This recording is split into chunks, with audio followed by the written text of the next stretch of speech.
शालीनता से रखना चाहिए। किसी के ऊपर अगर कटाक्ष होता है तो उसकी भावनाएं आहत होती हैं, भावनाएं आहत ना हो इस बात का, क्योंकि सभी माननीय सदस्यगण हैं और सभी का सम्मान है और लोकतंत्र के अंदर लोगों द्वारा, जनता के द्वारा चुने हुए प्रतिनिधि हैं। हमने इस बात का विशेष तौर से सभी ने ध्यान रखना चाहिए। इसी में कोई विशेष एक तरफ की बात नहीं है, सभी की तरफ की बात है। हम इन बातों का ध्यान रखेंगे तो हम प्रदेश के विकास में अपना योगदान दे सकेंगे।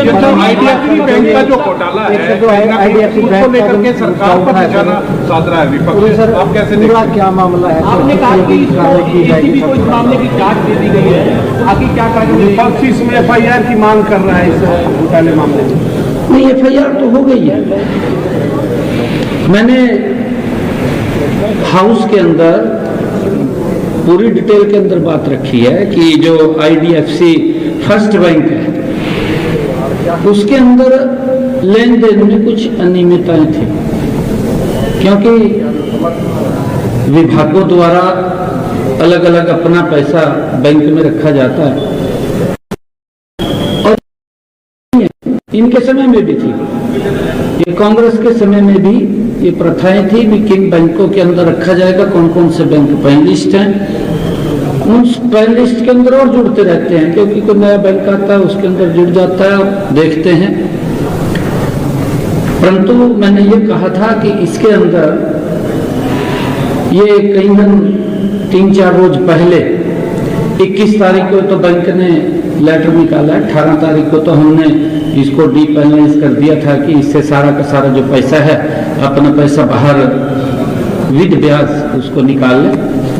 परंतु एक एक पैसा वो आएगा, वो कहीं जाएगा नहीं, हमने उसकी सुनिश्चितता की है। और कर्मचारी बैंक का उसने अगर कोई हरकत की है, जैसा बैंक ने कहा है कि हमने उसके खिलाफ कार्रवाई की है, एक उच्च स्तरीय, क्योंकि इसके ऊपर हमने एंटी करप्शन ब्यूरो को दिया है, उसके अंदर कार्रवाई चल रही है और हमारा उसके ऊपर एफआईआर भी दर्ज होगी है, वो जांच करके इसके ऊपर कार्रवाई करेगी। जहां जहां एक उच्च स्तरीय कमेटी वो भी बनेगी, इसके ऊपर सारा जांच करेगी। इसकी उच्च स्तरीय कमेटी ये देखेगी कि कहां किसकी गलती है। सरकार का जो ये पैसा है, क्योंकि गलती कहीं हुई है, बैंक ने की है, कहीं तो हुई है गलती, बैंक के कर्मचारी ने की है, किसी ने भी गलती की है, उसके खिलाफ सख्त से सख्त कार्रवाई होगी, कोई बख्शने का सवाल नहीं है। पैसा हमारा वो सुरक्षित वापस आएगा, इसके लिए हम सुनिश्चितता कर रहे हैं। जो एफआईआर है वो कहाँ रजिस्टर की गई है? और एक और बात समझना चाहेंगे, मैंने कहा है कि एंटी करप्शन ब्यूरो उसके ऊपर जांच कर रहा है, उन्होंने किया। इसके बारे में कैसे पता चला? मतलब सरकार की तरफ से पता चला या फिर बैंक की तरफ से इसके बारे में पता चला? कैसे पता चला कि इतना बड़ा लाभ हुआ है, इतनी ज्यादा इंडिस्क्रिपेंसी? नहीं, देखिए, क्योंकि विभाग ने जब उसको जो रिटर्न मंगवाते हैं, उसकी कॉपी मंगवाते हैं, और उसको जो मैच किया तो मैच वो ठीक नहीं हो रहा था। एक बार कहा, 2 बार उसके अंदर देखा, और जब वो तो ये तुरंत दिया गया कि इसको से पैसा वापस लिया जाए और किसी अनधिकृत बैंक में ये सारा का सारा जमा किया जाए। और उसको लेकर के ये हमने निर्णय किया है कि हम इसकी गहनता से जांच कराएंगे। सीएम साहब, कांग्रेस ने एसकेआरएन को बंद करने की मांग की है। 1.25 लाख से ज्यादा नौकरियां एसकेआरएन के माध्यम से दी है। कहीं ना कहीं जो SC ST का BC का रिजर्वेशन है या EWS का रिजर्वेशन है, वो तो प्रभावित हुआ ही है। नहीं, सबका ध्यान रखा गया। देखिए, कांग्रेस लगातार गुमराह करने वाले बयान देती है, कांग्रेस गुमराह करती है, झूठ बोलते हैं ये लोग।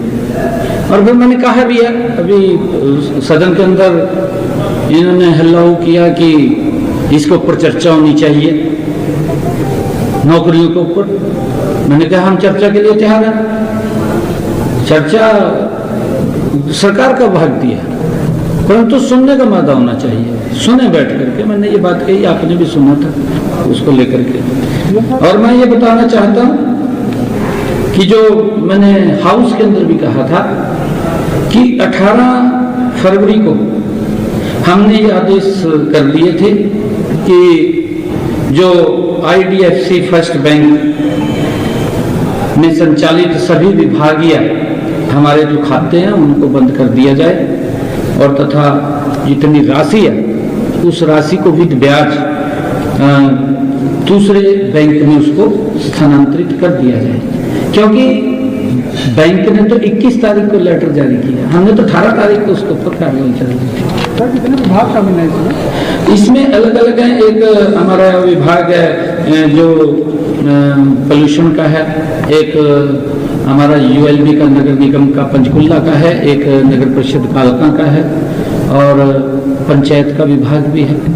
4-5 विभाग इसमें शामिल है। एक सर किसी IAS की पत्नी का भी नाम आ रहा है कि उस बैंक में कार्यरत है, कोई IAS है हरियाणा सरकार के, उनकी पत्नी उस बैंक में कार्यरत है, उसकी पत्नी भी बात आ रही है। तो इसके साथ ही प्रश्न ये भी है कि कुछ फ्रॉड इनवॉइसेज है वो भी वहाँ पर डाले गए हैं, तो सर क्या कुछ उस तरह की भी जांच के सामने आया? देखिए, मैंने आपको कहा ना भी एक उच्च स्तरीय कमेटी भी बनेगी। हमने एंटी करप्शन ब्यूरो को दे दिया है, वो जांच कर रहे हैं। एक उच्च स्तरीय कमेटी भी बनेगी जो बिल्कुल जांच करेगी, ये मैंने स्पष्ट कहा है। एक कमेटी भी नहीं, उसमें IAS अधिकारी होंगे बड़े, सर कांग्रेस वो सारा जांच करेगी। कांग्रेस कई मुद्दों को लेकर विधानसभा करेगी, कांग्रेस विधानसभा घेराव करेगी, सत्र से पहले कई मुद्दे उठाएगी, मनरेगा का क्या सर वो सड़क से लगातार करते हुए आगे। देखिए, कांग्रेस के पास ना तो मुद्दा है, वो मुद्दा वहीन है, और इनके समय में भी नाम बदले गए।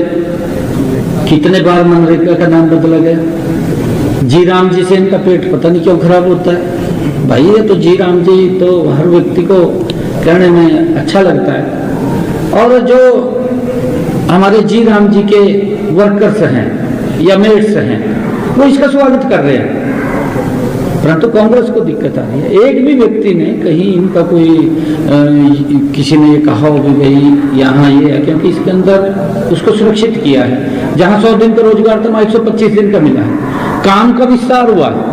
पहले तो काम ये था इनके समय के अंदर खड्डा खोद दो, अगले दिन कह देते कहाँ बंद कर दो, इतना काम था। आज इस काम का विस्तार भी हुआ है, और इस बात को भी ध्यान में रखा गया है कि अगर किसान की फसल बिजाई का या कटाई का समय है, उस समय भी जो हमारे मनरेगा ये जी राम जी के वर्कर्स हैं, पंचायत उसके ऊपर निर्णय कर सकती है कि इस समय के अंदर उनको छुट्टी रहे। सर ये भी जैसे आप थैंक यू। कमेटी बनेगी तो कमेटी कब तक